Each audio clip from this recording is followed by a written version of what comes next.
You checked their Instagram again, didn't you? It's okay. I'm not judging you. I've done it too, at midnight, at 3 a.m., right after telling myself I was over it.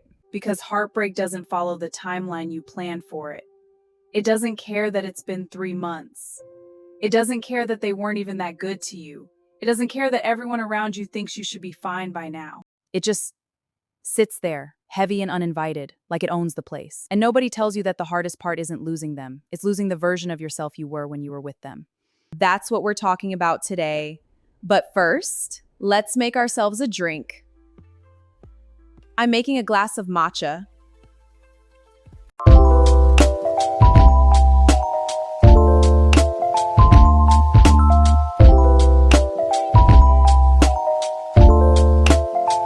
Can I say something that might sound strange? Some of the most devastating heartbreaks happen in relationships that were never even that healthy. Situationships, almost relationships. People who never fully chose you, but chose you just enough to keep you hoping. And those ones wreck you in a specific way that's hard to explain to people who haven't felt it.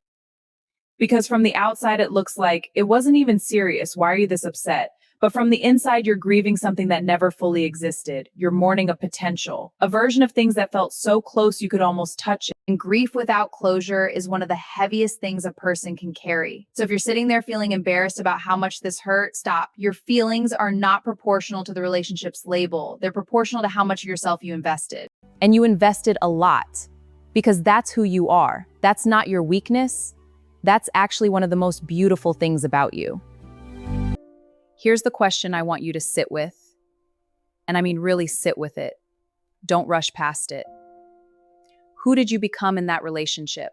Not who you were at the beginning, when it was new and electric and full of possibility. Who were you by the end?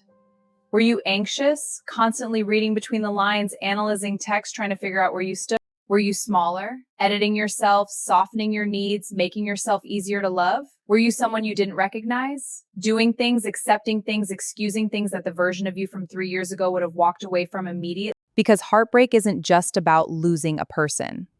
It's about reckoning with who you became while you were trying to keep them. And choosing yourself, really choosing yourself, means looking at that version of you with honesty, with compassion, and deciding she deserves better than to keep shrinking. And I need to be real with you about this part, because choosing yourself after heartbreak doesn't look like what they sell you. It's not about revenge or posting for likes. It's not a glow-up montage. It's not a solo trip to Bali. It's not a revenge body and a new wardrobe.